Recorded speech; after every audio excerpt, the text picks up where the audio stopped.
Tune into Sports 360 with Ahmed Hamad. Hammad Siddiqui हमारे साथ मौजूद हैं स्पोर्ट्स जर्नलिस्ट। हमाद भाई, आप समझते हैं कि इससे कोई खास फर्क पड़ने वाला है? स्ट्रेटेजिक तब्दीलियां की गई हैं, ये तब्दीलियां कितनी सूदमंद साबित होंगी? Thank you very much. तब्दीलियां अगर हम कहें कि हमारे इनफॉर्म प्लेयर्स को हम टीम में लेकर आए तो बहुत अच्छा होता। लेकिन पाकिस्तान एक स्ट्रेटेजी लेके चलता है और विनिंग कॉम्बिनेशन को हम डिस्टर्ब कर दें। हम फिर 4 महीने पीछे चले जाते हैं। ऑस्ट्रेलिया के टूर पे, जिम्बाब्वे और साउथ अफ्रीका, इन तीनों टूर पे हमने कुल 9 मैचेस खेले और 9 में से 7 मैचेस जीते। तो उस टीम को डिस्टर्ब क्यों किया गया? हाँ, अनफॉर्चुनेटली साइम अयूब अनफिट हो गए, फखर जमान चैंपियंस ट्रॉफी में अनफिट हो गए। लेकिन 2 प्लेयर्स के ऊपर रिलाई करना, अब दूसरी टीम को देख लें कि न्यूजीलैंड के 8 से 10 प्लेयर इंडियन प्रीमियर लीग खेलने गए हैं, लेकिन आपको उनकी परफॉर्मेंस में कोई डिफरेंस नजर नहीं आ रहा। जो रिप्लेसमेंट आती है वो इतनी तगड़ी होती है और उनको कोई कमी महसूस नहीं होती। हमारा क्या होता है कि 2 प्लेयर अगर चले गए तो हम कहते हैं तो हमारी टीम जो है वो ज़बोहाली का शिकार हो जाती है। अच्छा हमाद भाई, इंजरी के दौरान जिस तरह से न्यूजीलैंड के खिलाड़ी हैं टॉम लेथम, इनकी जगह स्क्वाड में हेनरिक निकलन्स को शामिल किया गया है, ये तब्दीली इस वनडे मैच के लिए कारगर साबित होगी? न्यूजीलैंड के लिए कुछ हमारे लिए ज़्यादा मुश्किलात का बायस बन सकती है? देखिए, हमें कोई फर्क नहीं पड़ेगा।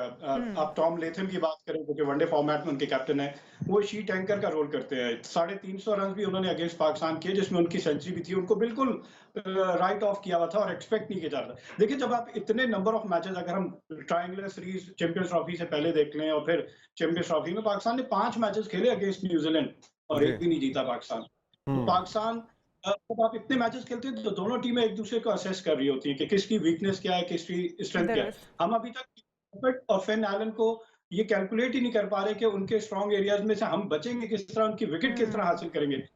अपने अंदाज में खेलते हैं और मैच जीत के चले जाते हैं। अच्छा हमाद भाई, मैं देख रही हूँ कि आप कुछ खास खुश नहीं नजर आ रहे जो तब्दीलियां पाकिस्तानी स्क्वाड में की गई हैं। तो आप कह रहे थे कि फॉर्म के अंदर जो हमारे खिलाड़ी हैं, अगर उनको शामिल किया जाता तो ज्यादा बेहतर होता। कौन से खिलाड़ी आप समझते हैं जिनको शामिल किया जाना चाहिए था और शामिल नहीं किया गया?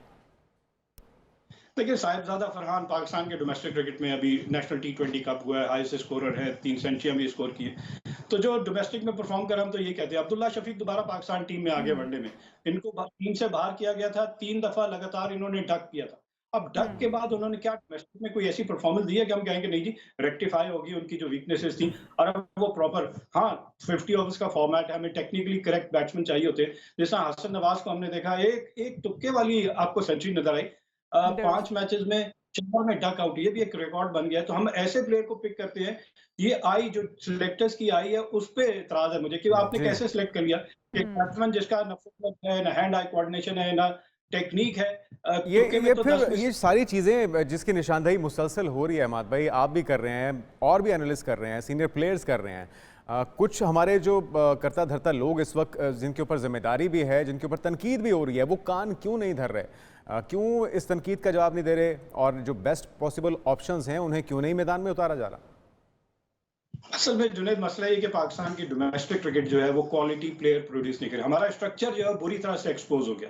हमेशा ये होता था कि हम रॉ टैलेंट लेकर आते थे और फिर यहाँ पे पाकिस्तान टीम में आके नेचुरल टैलेंट जो है वो अपनी एबिलिटी के हिसाब से पाकिस्तान को मैच जिता के जाती थी। अब डोमेस्टिक क्रिकेट से आप तैयब ताहिर की बात कर लें, आप अभी हमने जो प्लेयर खिलाए T20 में, डोमेस्टिक से ही परफॉर्म करके आए थे, लेकिन बहुत बड़ा गैप नजर आया आपको डोमेस्टिक में और इंटरनेशनल क्रिकेट में। अडेप्ट नहीं कर पा रहे थे वहाँ की बाउंस को, वहाँ की स्विंग को। तो अब अब्दुल्ला शफीक को इसलिए लेकर आएंगे, वो टेक्निकली जरा करेक्ट है, टेस्ट बैट्समैन है, तो शायद बेहतर अंदाज में खेल सके। लेकिन पाकिस्तान मिस कर रहा है। साइम अयूब पाकिस्तान का सक्सेस फॉर्मूला था, इंटेंट के साथ स्टार्ट। लेकिन ये तो चलता रहता है, इंजरीज आती रहती हैं, प्लेयर्स भी आते जाते रहते हैं, कुछ मजबूरियां भी हो जाती हैं। तो इसका 1-2 प्लेयर के जाने से कोलैप्स नहीं करनी चाहिए। नेपियर की पिच के वाले से क्या फोरकास्ट है, कैसी है, किसके लिए साजगार होगी? ज़्यादा सपोर्टिव बल्लेबाजों के लिए होगी या बॉलर्स के लिए? और अगर टॉस जीतते हैं तो क्या फैसला होना चाहिए? देखिए, पिच वहां की हमेशा फास्ट बॉलर को सीम और स्विंग को सपोर्ट करती है। ग्राउंड की डायमेंशन को देखें तो छोटी बाउंड्रीज है। हमारे इस स्क्वाड में शाइन आफरीदी नहीं है, ठीक है। हारिस रऊफ ने वनडे T20 में बड़ा अच्छा परफॉर्म किया तो उनको दोबारा इंडक्ट कर लिया into the one day squad as well. लेकिन जो प्लेयर मुझे पसंद है, जो मुझे खुशी हुई है, आप कह रहे हैं कि डोमेस्टिक में आकिफ जावेद एक लेफ्ट आर्म फास्ट बॉलर, बड़ा अच्छा फास्ट बॉलर है, अराउंड 145। हम स्पीड को बहुत ज्यादा नोट करते हैं कि 145, यस स्पीड डज मैटर, लेकिन लाइन और लेंथ और डिसिप्लिन होना बड़ा इंपॉर्टेंट है कि अगर आपके ऊपर अटैक हो रहा है तो आपके पास सेकंड ऑप्शन क्या है। ये थोड़ी कि बैट्समैन आपके ऊपर अटैक कर रहा है, आप पूरे ओवर में 4-4 छक्के, जिस तरह शाहिद अफरीदी को 4 छक्के लग रहे थे, हारिस रऊफ को लग रहे थे, तो ये आंसर नहीं है। हर बॉलर के पास कितना उसकी स्कोर गेम कितना अपग्रेड है। बनता देख रहे हैं हम इस पिच पे, इस स्टेडियम में? Cricket has change Junaid. पहले अगर हम 80s और 90s की बात करें तो 250 प्लस पार स्कोर होता था, अब 300 से ऊपर की बात हो गई है। इवन न्यूजीलैंड पाकिस्तान में आके 300 प्लस कर रहा है अपनी कंडीशन में, तो आपने जी देख हाँ। लिया T20 जी हाँ, 10 ओवर में वो 134 कर रहे हैं और हम 10 ओवर में 100 भी नहीं कर पाते। तो डिफरेंस है लेकिन पाकिस्तान को। हमाद भाई, जिस तरह से आप कह रहे हैं कि ये पिच जो है वो बहुत छोटा ग्राउंड है और पिच भी जो है वो साजगार है बॉलर्स के लिए, हम अगर अपनी स्ट्रेटजी को देखें तो हम बार बार ये बात करते हैं कि हम फील्डिंग में उतने अच्छे नहीं हैं, तो अगर ये ज़्यादा छोटा ग्राउंड है तो हमें उसका एज हासिल होगा, हम कुछ इसमें कर पाएंगे। आप क्या समझते हैं, इससे सपोर्ट मिलेगी पाकिस्तानी और प्लेयर्स? वही एज तो उनको भी हासिल होगा ना, तो वो हमारे साथ क्या करेंगे फिर?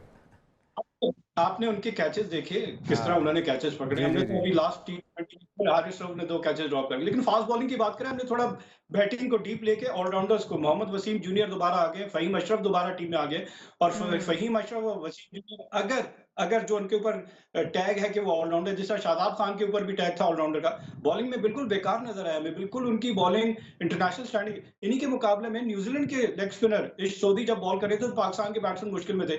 जैसे ही पाकिस्तान के स्पिनर आते हैं वो कहते हैं लो जी रन आराम से बनना शुरू हो जाएंगे, मासवाए सुफियान मुकीम के या अबरार अहमद के। शादाब बिल्कुल भी मैं कहूंगा कि फिट नहीं हो पा रहे, और उनको वही हम कहते हैं कि प्रोसेस नहीं है टीम में दोबारा वापस लाने का, कि डोमेस्टिक क्रिकेट में अगर बहुत लंबे स्पेल किए हो तब आपकी फॉर्म और फिटनेस आती है, तब आप टीम में आए। इसी तरह अब्दुल्ला शफीक बगैर किसी परफॉर्मेंस के दोबारा वापस आ गए, बाबर आजम और रिजवान दोबारा आए, मेन स्टे हैं पाकिस्तान की क्रिकेट का तीनों फॉर्मेट में। तो इनके ऊपर बड़ा मैं कहता हूँ हैवीली रिलाई करेगी पाकिस्तान टीम की ये गेम को किस तरह प्लान करती है। ये 50 ओवर्स 3 फेजेस में है कि first power play, then middle part of the inning ठीक एंड है, चलिए वनडे में हम उम्मीद ही कर सकते हैं पाकिस्तानी प्लेयर्स के साथ, वो बल्लेबाज हों या बेहतर बॉलर्स हों, परफॉर्म बेहतर करेंगे। परफॉर्म करें, जी। और हमारी उम्मीदों पर पूरा उतर। हमाद सदीकी साहब अब हमारे आपकी साथ मौजूद उम्मीदें थे। Keep on watching Sports 360 with Ahmed Hamad for latest news, views, and interviews of sports personalities from around the world.